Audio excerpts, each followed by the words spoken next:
بسم اللہ الرحمن الرحیم۔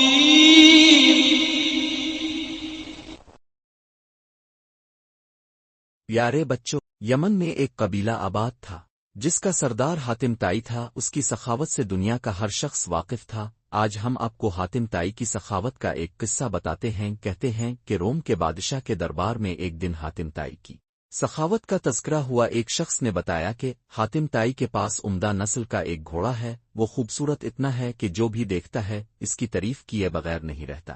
حاتم تائی کی تعریف سن کر بادشاہ نے کہا، جب تک کسی آدمی کو آزمایا نہ جائے اس وقت تک اس کے بارے میں کوئی رائے قائم کرنا عقل کے خلاف ہے۔ بادشاہ نے وزیر سے کہا کہ تم جاؤ اور حاتم تائی کی سخاوت کے بارے میں ہمیں معلومات فراہم کرو اور اس سے کوئی ایسی چیز طلب کرو جو اس کے لیے سب سے زیادہ عزیز اور سب سے زیادہ قیمتی ہو۔ اب اس سے اس کا تیز رفتار گھوڑا طلب کریں۔ بادشاہ کو درباری کی یہ بات پسند آئی۔ اس نے وزیر سے کہا کہ تم حاتم تائی کے پاس جاؤ اور اس سے اس کا گھوڑا مانگو۔ اگر وہ گھوڑے کا اثار کر دیتا ہے تو حاتم تائی یقیناً سخی ہے۔ وزیر اور بادشاہ کے درباری سفر طے کرتے ہوئے رات کے وقت حاتم تائی کے گھر پہنچے۔ جس وقت یہ لوگ وہاں پہنچے موسلادھار بارش ہو رہی تھی۔ نولائن گھپ اندھیرے میں بادلوں کی گرج چمک ماحول کو خوفناک بنا رہی تھی۔ ایسے خراب موسم میں گھر سے نکلنا اور مہمانوں کے کھانے کا انتظام کرنا بڑا مشکل کام تھا، لیکن حاتم تائی نے میزبانی کا حق ادا کیا اور مہمانوں کی تواضع اور آرام و آسائش کا پورا انتظام کیا۔ دسترخوان پر لذیذ بھنا ہوا گوشت کھا کر مہمان خوش ہو گئے اور سفر کی تھکان اتارنے کے لیے آرام سے گہری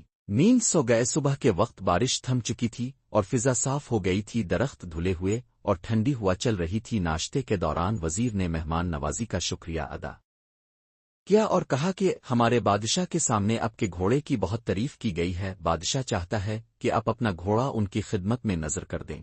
وزیر کی بات سن کر حاتم تائی افسوس کے ساتھ ہاتھ ملنے لگے اور افسردہ لہجہ میں کہا کہ اگر آپ گھوڑا لینے آئے تھے تو یہ بات آتے ہی مجھے بتا دینی چاہیے تھی، لیکن اب میں مجبور ہوں اس لیے کہ میرا پیارا گھوڑا اس دنیا میں نہیں ہے۔ پوری رات طوفانی بارش برستی رہی، میرے لیے ممکن نہیں تھا کہ اتنے سارے لوگوں کے کھانے کا انتظام کر سکوں۔ یہ بھی ممکن نہ تھا کہ گاؤں سے ضیافت کے لیے کوئی جانور منگوا سکتا، لہذا میں نے گھوڑے کو ہی ذبح کر دیا اور اس کا بھنا ہوا گوشت دسترخوان کی زینت بن گیا۔ وزیر حاتم تائی کی یہ بات سن کر حیران رہ گیا۔ بادشاہ کو جب یہ سارا واقعہ سنایا گیا تو بادشاہ نے بھی حاتم تائی کی سخاوت کی تعریف کی۔